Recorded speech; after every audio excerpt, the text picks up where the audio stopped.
Hello, and welcome to A Renewed Life Global. Discover secrets to heal emotional wounds, set boundaries, and move forward.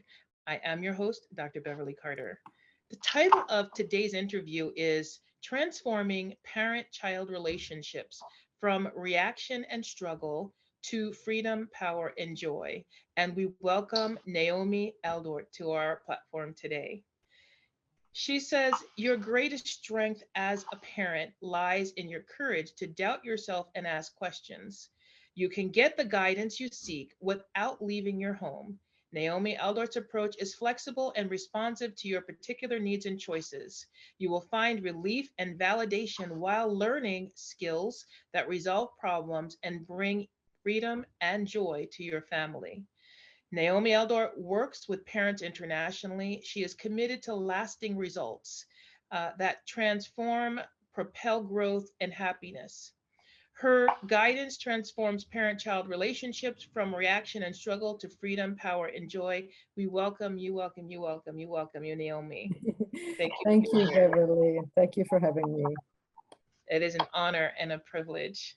So, I tell you, it's not every day that we get to talk to somebody who is as well versed in some of the issues that parents face in their relationships with their children. So, and even some of the just the general issues and traumas that may have an impact on some of those relationships.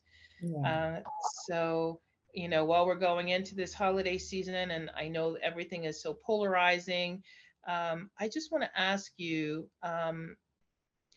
just in general, do you think people are aware of having suffered trauma? Some do.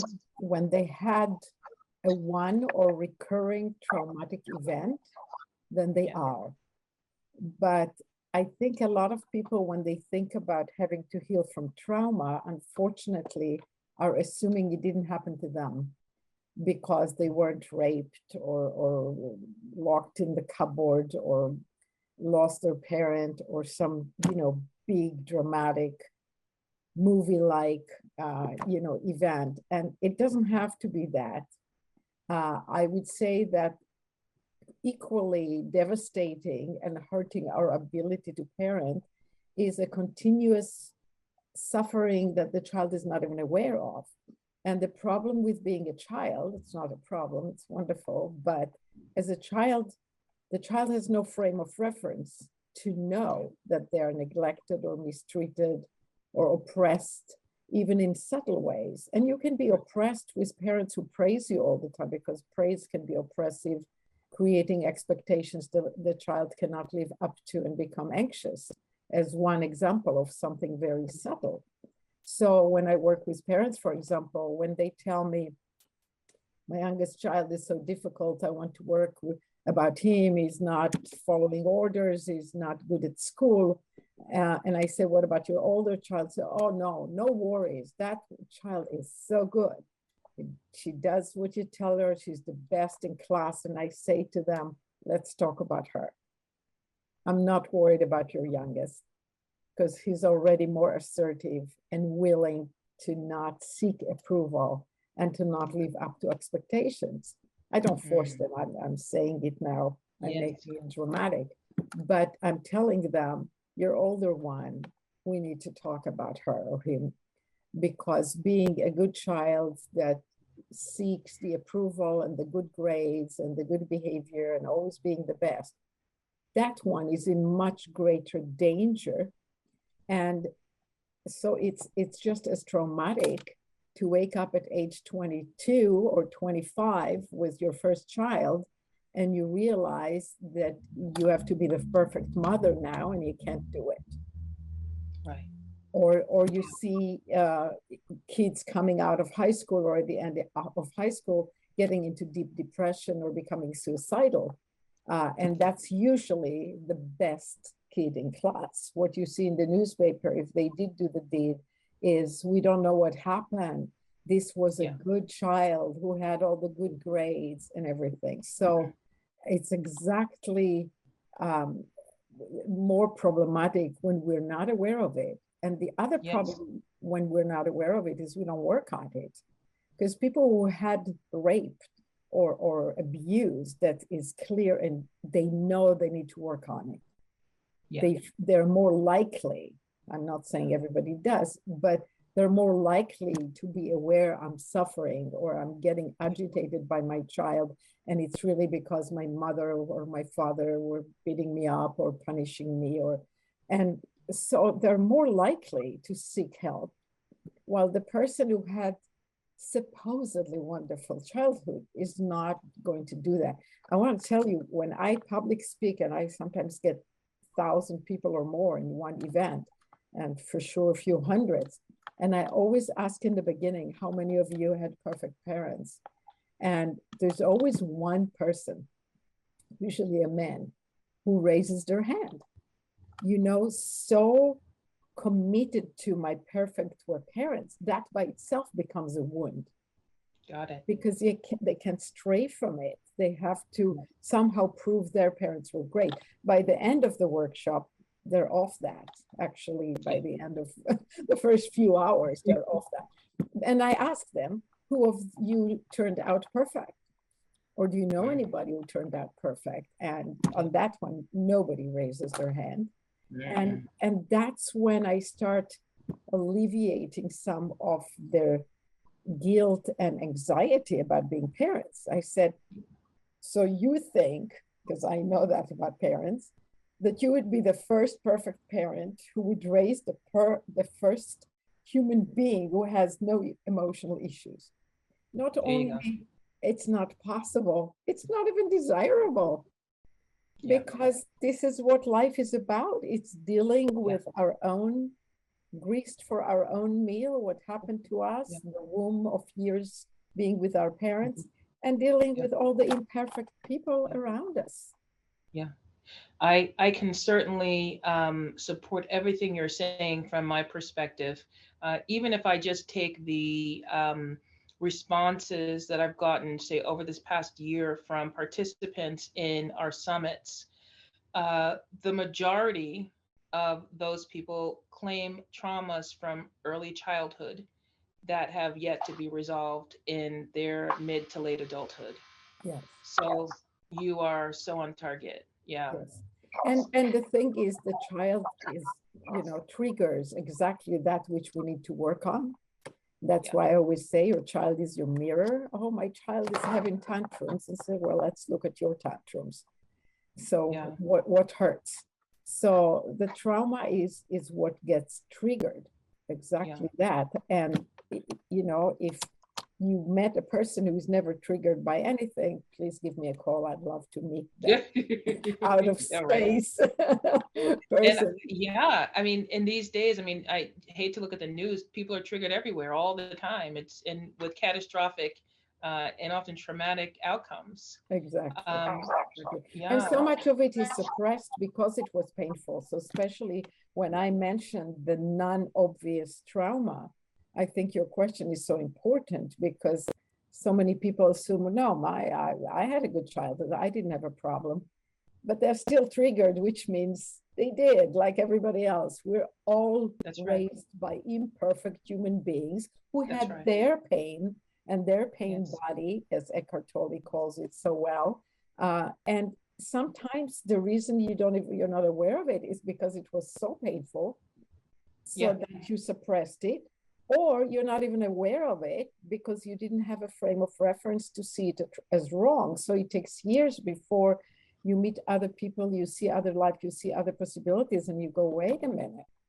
I thought it was me who was the bad child, and they put it on themselves as children because they don't have what Alice Miller, the psychiatrist, calls the enlightened witness.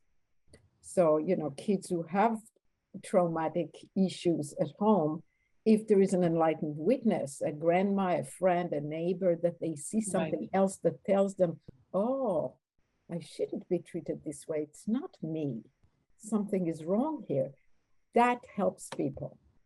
These kind of people, as soon as they're adults, start working on themselves. They know something is not working right. Or even as children, they ask for help. Yes. Huh. Yeah, that's awesome. So, in your experience, is psychotherapy effective in recovery from past trauma? Honestly, overall, no. Yeah. And the reason I say that, I think it feels good initially, Mhm. and maybe useful for a little while, Yeah. because what I teach, the first step is self-expression. And I Hmm. think psychotherapy goes through the self-expression and the validation. Oh, you were right. It wasn't you to blame.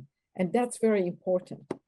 But that doesn't have to take years and years and years. The problem with psychotherapy, it stays stuck there. Yeah. That's where Alice Miller actually stayed stuck, in my opinion, because she never let go of blame and anger. And Yes. Okay. I knew her at the, not her directly, but through a friend, with conversations by email already. And she stayed angry. She was like Hmm. ravaged with this blaming and the wrong parents, Yeah. with very little compassion for those parents whose Sure. parents mistreated them exactly the same way. So I think what I see when I work with people who did psychotherapy for a while and come to me because at some point it didn't work. Like in the beginning, they felt like somebody hears them finally, they're validated, they see. But then what they do is they're digging in and reigniting the fire and the pain more and Sure. more. So many of them are now blaming their parents, Mm. disconnecting, even sometimes not speaking to Sure. their parents, feeling shameful that they went through that, kind of looking at their past. So they're in more pain because they have dug the pain out and took the scab off and it's bleeding all over again. Yeah. So Yeah. that's where I think psychotherapy is just not stopping the bleeding. Yeah. Yeah. It stops the bleeding a little bit by saying, well, it's not your fault and look, your parent, but it moves the fault from you to your parents or Yeah. Yeah. whoever mistreated you, the uncle who Right. molested or whatever. Yes. So it's you're still in anger now. You're blaming Yeah. someone else. And Yeah. my goal is to get off the blame altogether, to actually Yeah. free yourself from having to point a finger at anyone Right. and just have compassion toward yourself and be able to move on. Yes. Would you say that your approach is similar to somatic experiencing or one of the other popular models? I would say that it's similar to the model of the work of Byron Katie and maybe to cognitive behavioral therapy, Okay. Yes. mostly because it's about allowing yourself to experience it and seeing that you're all right Mhm. in terms of CBT. And it's about, and I use the work of Byron Katie to question what actually happened, which is often, the child's memory is very distorted. So Yeah. when we look at what happened and also the mind finalizes in dramatized way, my whole childhood was this horrible thing.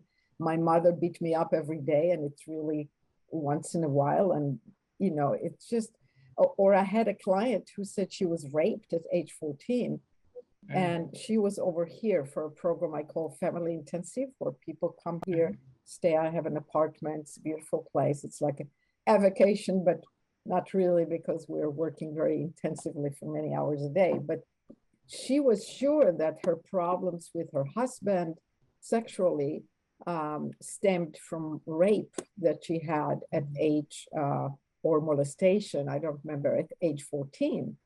And Mhm. when we inquired into the truth of what happened at age 14, it was a totally different story and a lot less painful. And I help people break down the stories of what happened so that they can, oh, that's what Yes. happened. And then this happened. Then he touched me here. Then he touched me there. And then, and they realize that's not happening now. They can, Right. I can go into that if we discuss some more in details what I do, Sure. but it's like when you realize in the present it's not happening, Right. and because blaming someone hurts. I don't care how Yeah. many years after, as long as you blame. it's nice, it's you don't blame yourself, but blaming another is not less painful. No, it's not. Yeah, Sometimes it's just horrible. truly. So really what we need is to release it, which psychotherapy does some. But I think I have a better technique both for the relief and Yeah. for the empowering, getting beyond the crying and not punishing the parents and not talking to them, which is punishing yourself, not connecting with people. If you do that to your parents, you're doing it to other people in your life, and being able to move on. So that's the deficiency of psychotherapy. I have to say, I'm afraid answering this question because I have friends, psychotherapists who are amazing. Of course. and Of do course. some great work and don't cause people to separate, to not talk to their parents. So, you know, everything has its place.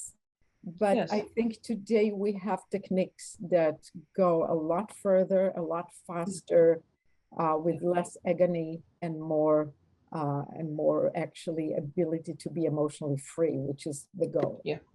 That is ultimately the goal. I so appreciate that, and also I appreciate the reminder of how we remember these past events.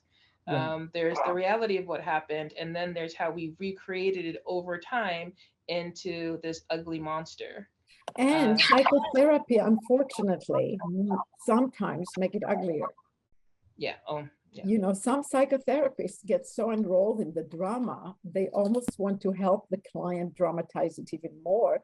And a year later, the person's story about their childhood is remanufactured as a much bigger drama. And that's what when they're not so great. So again, I don't want to write every psychotherapist off. I think some do great work, but in principle, I think we need to get to the next step in order for people to be able to actually be emotionally free, not angry, blaming, shamed, or anything like that.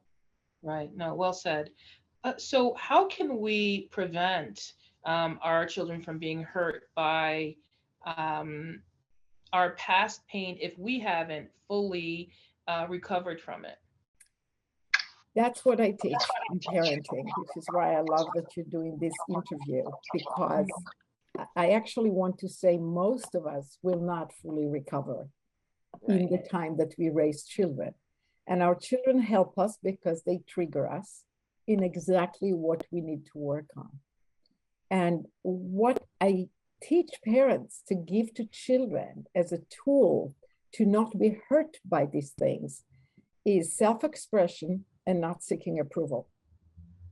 And self-expression is the first chapter in my book, Raising Our Children, Raising Ourselves.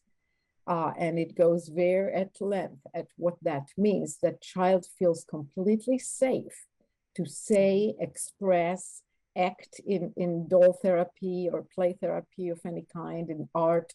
And I give a lot of tools of how to do that. So every time something happens, you can do that right away. You can use the tools that I teach for the child to process it completely, like on the spot, rather than later. Like one of my children wasn't traumatized by me, but by a piano teacher. And again, this was not traumatized, no rape or molestation, but just the way she treated him. He came home very upset, feeling very oppressed and feeling like he's hating her. And I told him, why don't you draw everything you feel about her? And because I want him to express himself, and he was into drawing in those days. He was like 8 or 9 years old. So he drew a set of pictures that were called Sarah's Bad Day. That's a pretend name of his teacher for confidentiality. And it started with, she wakes up in the morning and the alarm clock goes off and she tries to stop it and it falls and it breaks, and she gets up and she makes coffee and the coffee spills on her. And each picture had some other bad event accelerating in a crescendo, ending up with her house on fire. Wow. You know, so he really fully expressed it. But that wasn't enough that he drew it. I told him to tell me what happens in each picture. And he told me through the week, every day, few times a day. I said, you want to tell me about Sarah's Bad Day. That's what he called the series of 7 pictures, Sarah's Bad Day. And he was telling it to me again and again and again. The next lesson, he was a happy kid, and I had no problem with that teacher. And because it was all relieved, all released. So I teach a lot of technique of how to do that, how to validate and allow the expression. So when you mistreat your child, when you yell at your child, which is what you're asking, you're already triggered, you're already doing the wrong thing. You want to give the child the tools for self-expression and feel safe to tell you whatever they feel. And then you also need to be honest in your imperfection. I want to tell you another thing about this feeling safe. One of my kids as a grown-up was telling me about, kept saying when he was in university at the time, about his friend who was spanked as a child and punished, and he's like on a very tight leash, and how he speaks so well of his parents and everything. And then on another time, and so I knew that's in the background. And one day he's sitting with me and criticizing me about all kinds of parenting things, like, hey, I wasn't a perfect parent, so I welcome it. But anyway, at some point, he's just so expressing himself freely. And I say to him, I learned a lot. This is great. Thank you. I have one question to you. How come your friend thinks his parents are so perfect and you have so much to say, that didn't work for you about me or about your parents? And he says, well, you raised me free to self-expression, to tell you whatever I feel. So I said, oh, so something good to say. He said, yes, absolutely. So, awesome. It carries for years, a person that is free to tell the parent whatever actually happened, so that you're not angry at them or judging them or critical of them, then they'll tell you, and you give them tools to express it even more. The magic words that I teach to parents is, tell me more. People say magic words, say, please, say thank you. Naomi's magic words is, tell me more. I hate you, Mom, or I hate my brother. I hate my teacher. Tell me more. Would you like to draw about it? Would you want, depending on the age, would you like to show me with this doll what you want to do to your teacher or your sister? Excuse me. So it's not just the tool for self-expression, it's being safe. It's showing up in life day to day on your child's side and being imperfect. Because if you're perfect, your child is going to be in trouble. You're raised by an angel. How can you be a human being? It's impossible, isn't it? Don't hide your imperfections. The opposite. Say, I'm sorry, I just yelled at you. I was triggered. I remembered something that happened to me and it was hurting, and I just wanted to control you and to stop you, and I didn't listen to you. Yes. And I really love you and I really want to listen to you. Can we do it again? Another trick I teach is rewind. Give yourself a second chance. So you admit your imperfection, you apologize, and you say, can we do that scene again? And most of the time, they don't always want to. Maybe just you apologize, cleared it for them. But many times they love that. Yeah. They just, sure. I was standing here and you came in and you did this, and it's like theater. And we do it all over again, and we do it good. And it's such a relief, like, oh, okay, so we can do it another way. And thank you. Yes, that's awesome. Yeah. So you've worked with parents recovering from all different types of childhood abuses, neglect, rape. What is your way to help parents recover in time that they can be peaceful parents? Well, in time, as I said, it's a process. So some people, if they call me when the kids are still young, and some people work very fast. And my purpose is to work very fast for that reason. To me, it's urgent, so my tools are fast. I do two things. the parallel to the psychotherapy part takes one session, and not everybody needs it. Some people can go right away to stage 2. And I do this stage 1 also in my workshops. There's a 3 days workshop for sale, videos on my website that includes this process and explains it thoroughly. But what you do is they sit in a group, and in groups of 4 or 5, I divide the workshop to, and if it's in person with me, they do it just with me, or sometimes with their partner, depending on their relationship and what they're willing to do. And they write down their childhood story. Like, I'm messed up because my mother was drunk and my father was abusive, or whatever it is.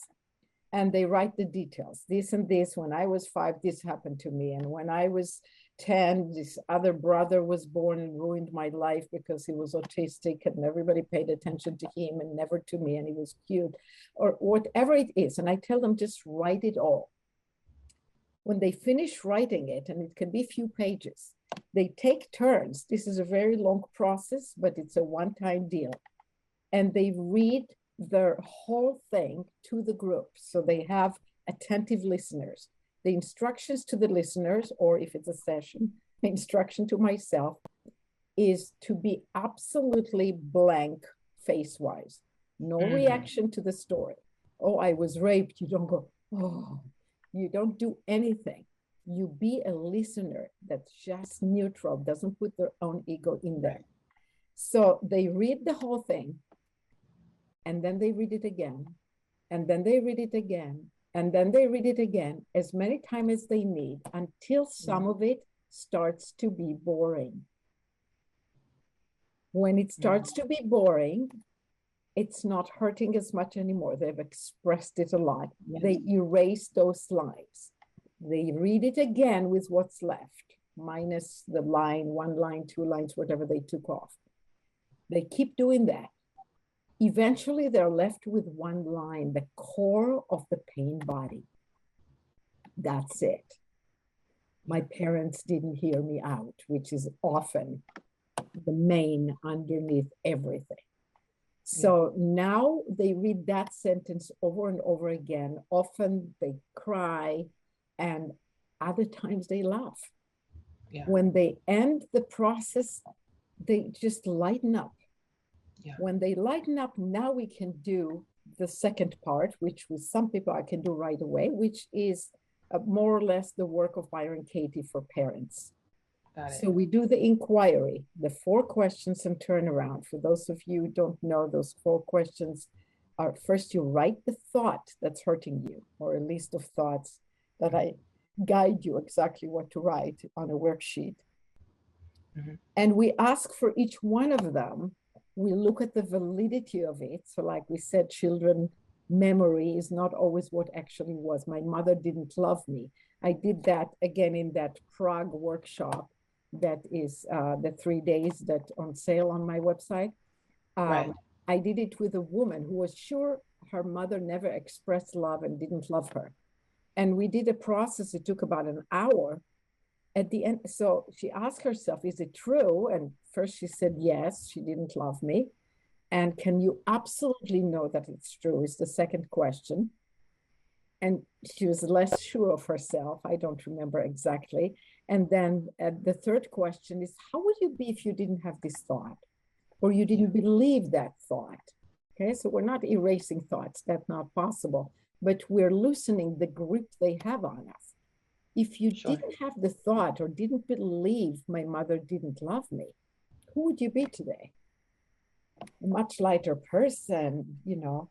So we discover all the, and then, okay, so with the thought you're stressed out and you're feeling horrible and disconnected and unloved and not worthy, and all the thoughts that come from that I ask the person what they are.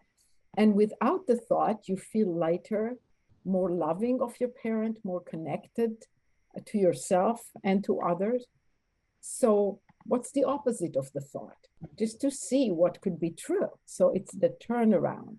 And they say, my mother did love me. This woman, it took an hour to get to that. when we started the examples, my mother did love me and did express love. Her list was endless. Yeah. All Awesome. of a sudden, it's like, I mean, I had to start her. At the beginning, she was like, I don't know. Well, did she feed you ever? Did she tuck you in bed? Oh, those kind of things. Oh, yeah. And she did surprise birthdays. And she did. And then she was like, the audience was, that was your Yes. mother? Wow, what a loving mother. So, of Yes. course, she made some mistakes, but she loved her absolutely. And the woman was completely turned around. Yeah. So, I do this kind of process for the trauma and for relationship right now with the child, because what happens Yes. between you and your child, or between you and your spouse, husband or wife, it's the same thing. Yeah. Your sewer system is coming up, and it's your sewer Yeah. system. You want to clear it on whoever, your neighbor, Right. your boss, whoever it is. As long as you find somebody mistreating you, somebody's bad, somebody you judge them, you write your judgment down and you explore the truth about it, and you find Yes. it. Absolutely. Some say that to forgive, or in order to be able to be free of the pain and reactivity that, so many of us experience. Is that your experience? Yes, but not forcefully, not before you actually forgive yourself Okay. for being in that situation, for being a child and not knowing what's going on, for yelling at your child in the present, and forgiving, whether to yourself or to another. What it is realizing that there is nothing to forgive. So that's how you get there. So you get there first doing all this other work that I says, because you have to get to the place where you realize that everyone was doing the best they could, even the Yes. molester. Yes. They were molested probably as a child. They Yeah. had no control over themselves. They're probably feeling horrible and don't know what to do with it or how to stop themselves from molesting, unless they're caught by law and helped that way. Hopefully helped, rather than with the attitude of punishment. So I definitely teach not to punish, but to heal. So it takes time. And I never say to a person, you have to forgive, because a person who is not at that readiness spot would absolutely reject any forgiveness. And it's Sure. one way to know that they're not healed, that they still are in a blame mode. They're not forgiving, they're blaming, they're feeling shame, they're feeling that somebody did it to them. They feel like a victim. So the non-forgiving is a victim, and that hurts. So I want to get the person, the client, beyond the victim. And they find, while doing the questions and turnaround that I briefly demonstrated, it goes a lot longer and more, thorough and deep. But by doing that, you do come to the place of realizing the innocence of everybody. Innocence, not like they didn't do it, but they too are Victims. this is a river, and the fact that this drop sprayed this drop is not its fault. It's not, there's no bad and good and guilty and not guilty. They're human beings who are imperfect and who suffer, and we can embrace, but you get to it. You don't have to push it, because I see people when they get to it, when I work with them, they usually burst out crying. And they say, oh my God, I didn't talk to my mother for 4 years. What a loss. And while they're here, or while they're on Zoom with me, they go and call. I had a woman here who called her father in the second day that she was here out of 5 days. And she spent 3 hours on the phone with him after 8 years of not talking to him. Oh my God. Yes. And totally transformed her life. What a gift. And it doesn't mean that he didn't do some horrible things to her. It's recognizing his humanity, her humanity, and connecting on the path with all our pain that we have to work on, in order to self-realize. And it's all good. It's all for self-realizing. A woman just asked me in a session, a woman from England 2 days ago, what to do about her husband is kind of abusive, blame, very angry. And I say, well, that's your message of how you can grow. I mean, she was ready for that. Not everybody is ready. And she got it right away because she's done a lot of work on herself. Said at that moment, can you be not about yourself, but about him? He's angry. He's having he's being triggered. Something is going on for him. Can you validate it? Can you do the magic words? Tell me more what's going on for you. Whatever, he calls you a brat and misbehaving, tell me more. What is the worst thing I've done? Tell me. Oh, I see. And that was really painful for you. I get it. Then you connect with a person. But again, you have to be to do quite a lot of work first. But with me, it goes sometimes just few sessions, sometimes few years of weekly sessions or monthly. Each person, very different, to do it in their own way. And I appreciate this. I mean, this is the thing. Trauma is completely subjective, right? So, yes, it's the it's nature amazing of as parents, and I tell parents, don't you tell your parents sometimes things that happened to you in your childhood, and they look at you like, what? I don't remember any of this. Yeah. Because for you, it was a big event. Maybe the parents were shouting at each other and you had a story, oh, they're getting divorced, it's the end of the world, or they're talking about grandma is dying, and you had a huge event in your mind, but they had nothing. They had a little argument about when to, go somewhere and whether to buy tickets or not, right? Yeah. And you come up with this big thing and they don't even remember. So when your children grow up and they tell you all these horror things that happened to them, you'll find that some of that, you have no idea what they're talking about. That's you don't even remember the event because for you, there wasn't a drama. Some of them you remember, some you don't. And when you don't, you can just, wow, that must have been painful for you. Yeah. And it's so true. I love that you said that. I'm sorry. I mean, I even apologize, even if I don't remember. I say, God, that was very stupid of me. I'm sorry. I didn't even realize that that's what you were hearing. Yeah, right. Because you're just working it out and they're hearing this whole catastrophic thing. Exactly. So, and I was blind and deaf and didn't see what was going on for them. And my job as a parent is to see what's going on for them. But if I'm in too much pain, or for me, the event is benign and I don't even notice the big deal. Yeah. In fact, one of my children told me one of his big deals, which, I regretted. I did remember the event. There was a workshop for children for cello playing on the weekend, and we live on an island. And he was signed up for this one-day workshop. So we had to catch a ferry and go, and his brothers would stay on the island. It was just him and I go for the whole day. And he loved his cello and it was his free choice, and he's very talented. He's now assistant principal cellist of the Boston Symphony Orchestra. So it was all good. But when we got up in the morning to go to the mainland and miss a day on the island with his brothers, it was snow on the ground. It was the best day to stay on the island because we get snow here once or twice a year. Yeah. And they were going to play in the snow and make snowmen and snowballs.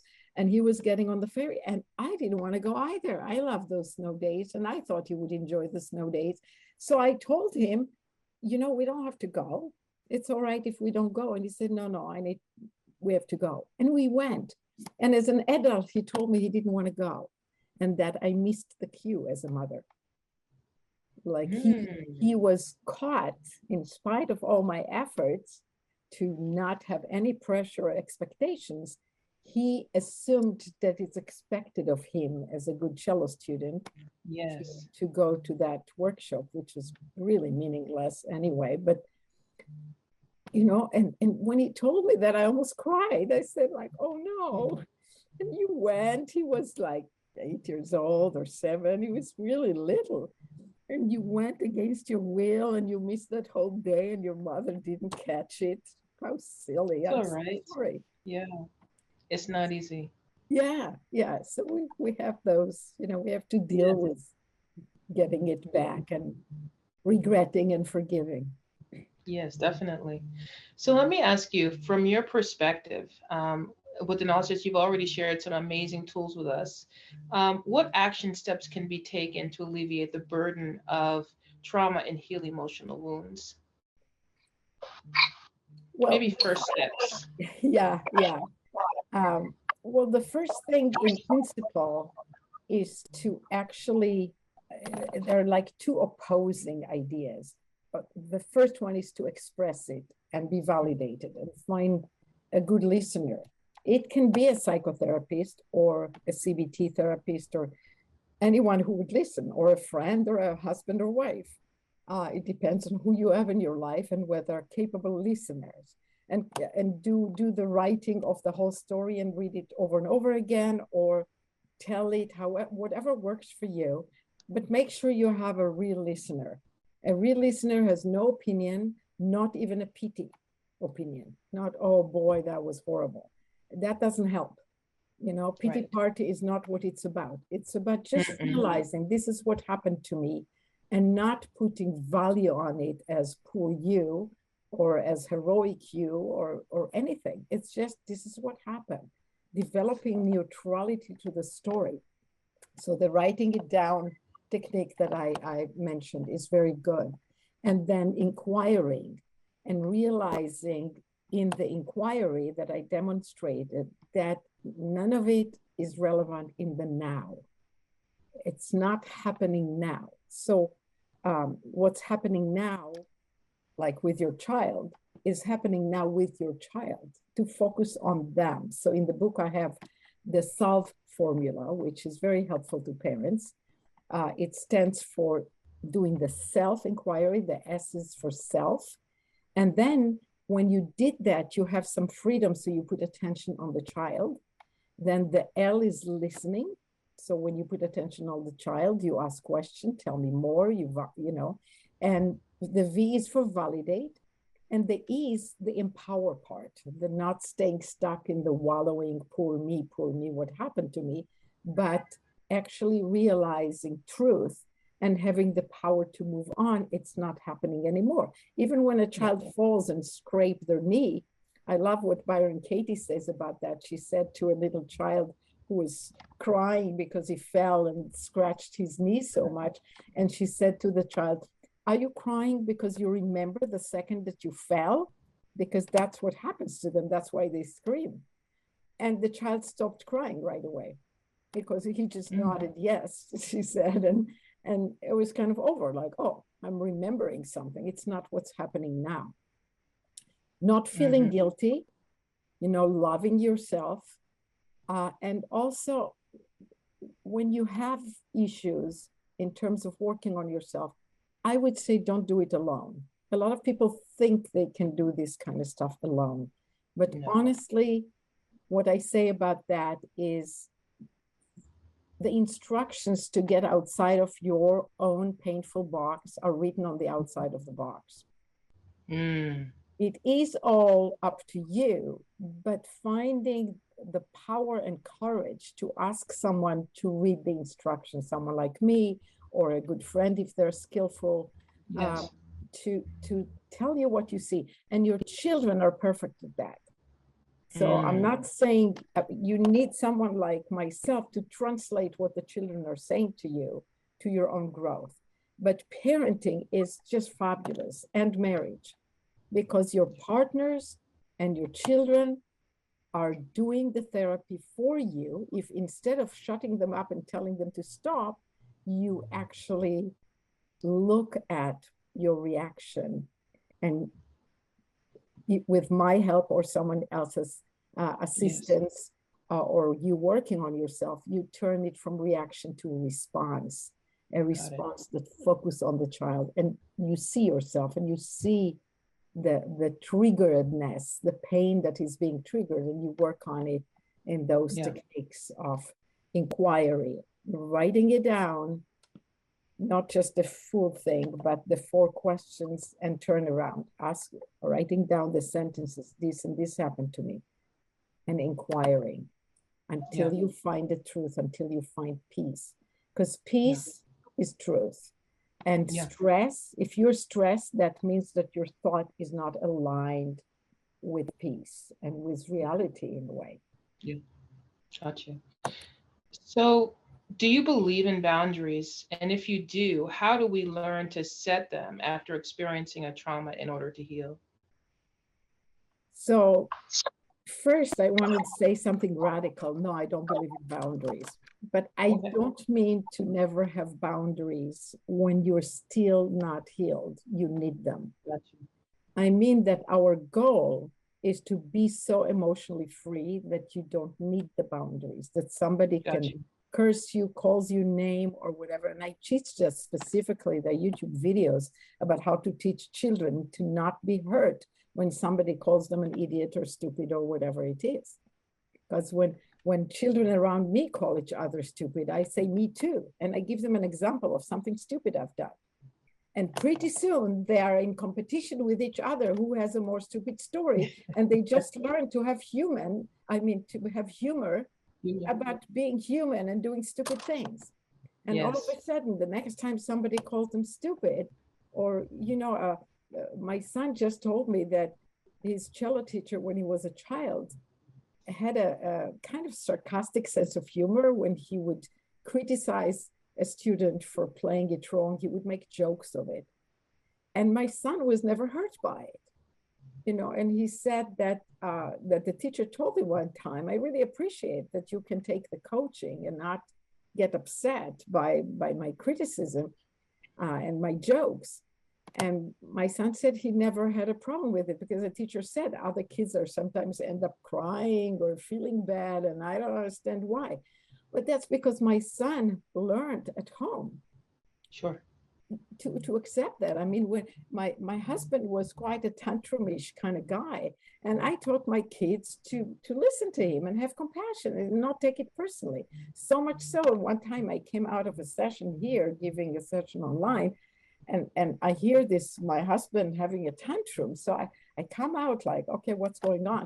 And I see the three kids coming with their little itty bitty, then used to be video cameras, not phone, not like today. And they say to him, start over. And they take a movie. They're taking a movie of daddy's tantrum. They don't take it personally. So the goal is to not need the boundaries. But Yeah. if you're still not healed, definitely take care of yourself. And one way Yes. to do it is to establish with your partner or whoever you may have this issue, who is an adult. With children, you can't do that. You have to work on yourself because they Right. have to take care of themselves, not of you. But if you can do with an adult, let's say it's a marriage issue, you say, when you want to talk to me like criticism, something personal, a problem you have with me, please book a time. Tell me I need to talk to you about XYZ. Don't be mysterious. When will be a good time? And then set a time, maybe have a friend with you, somebody that supports you so that you're not in your victim mode, somebody that reminds you. That's one thing I do with couples. Sometimes a person will tell me I have this and this problem with my spouse, and I say, let's do a session together and tell them then in front of me. So I can work with both of you and I can protect the listening and the space. So there is listening rather than jumping into the defense and the blame. Yes. And the other thing is that I teach is no defense. So whatever happens, the way to do the boundary inside yourself, if you find yourself in a situation you didn't succeed to book it, it's just like life happens. You can't always have control, right? To take a deep breath and think about not defending your position. Mm. Okay, because the moment you defend, you're at war and you're disconnected. But when you don't seek approval and you don't defend, so I teach couples to do this process where they listen to each other, and I do it in groups too, with zero defense. You just listen, and each thing the partner says to you, you say thank you. And then you say, okay, you look for it. You look to the truth of it. Let's say they say you're a liar. I don't know anybody who haven't lied in their life. So it's very easy. I'm using an easy example. You're a liar. Thank you. Yes, I can find it. Now they tell you, you always control me. Thank you. I can find it. You smoke in your dreams. Thank you. I haven't found it, but I'll keep looking. Oh, good one. You know, yeah. So you don't just reject it. You don't go into defense like me. I'm not smoking at all when I'm awake or when I'm asleep, you know, like, what are you saying? But maybe you do it in your dream and you didn't even know. I mean, like staying open and not pushing away, not creating that wall. That would create the boundary a lot better. Right. Because you're not building a wall that can be broken. So that is the main thing that I teach, is a tool to connect without that defense. That defense is what gets triggered. No defense, you're not triggered. When you say, yes, I see it, thank you, you're not triggered. You totally get that that's what they see. And you can find it because it's usually true. If somebody sees it, if another human being sees it in me, then it's true. Yes. And, you know, we have such a culture of defense. Somebody calls me stupid. So, no, I'm not. Automated. Well, that hurts immediately. Yeah. You know, tell me more. Yeah, I've been stupid many times. What's your example? What's the stupidest thing I've done? Or you're stinky. So I have one of my therapy games that I do in workshops and with families and groups is this accept the offer, where we throw a pillow at each other calling names. So we actually do name calling on purpose, or describing shortly a quality. You are a stinky, or you are a liar, or you are whatever it is, good and bad. And the person catches it and always says, thank you, yes, I am. And then they look for example. And they tell their example, and then they throw the pillow with either the same thing or something else. And we play this game around, and people just lighten up. It's like instead of automatically, no, I'm not stupid. Yeah, you are. We all are. Big deal, you know, lighten up. There's so much relief in knowing, you know, if there is a word, an adjective in the dictionary, a negative adjective in the dictionary, I have it. Because I'm a human being. So call me anything you want. If I can't find it, I'll stay open to find it. But most of the time I'll find it. Call me anything. Call me greedy, call me generous. Call me, you know, controlling, call me, you know, open and allowing. I'll find both, you know, and then we're not so afraid, and we're not constantly ready to say no and to reject what is being told to us. And that's the best boundary. And I do mocks. And again, I think both workshops, the 1 day from Bratislava and the 3 days from Prague, have in them mocks, where a person comes on stage with me and they're being the person that they complain about, the mother-in-law, the husband, that's wife. And I'm being them who is not defensive, who is peaceful. And we do this dialogue that they have had many times with this person, but it always became a war. And we do it, and it ends up with a hug that's sincere. You know, this enemy is not an enemy, because they're being heard, they're being validated, you find the truth in it, there are jokes coming up, and it doesn't mean you have to do what they say. That's the other core problem a lot of parents have. They assume if mother-in-law tells them, don't sleep with your child, or send them to school if they're homeschooling, that they'll have to do it. You can listen to them, you can validate their feeling, you can even ask more about their opinion and learn from them something. Doesn't mean you're going to do it. True. There's no threat. So what does freedom look like? What does freedom from emotional traumas look like? How do we move forward? Well, after how we move forward is by doing the work on oneself.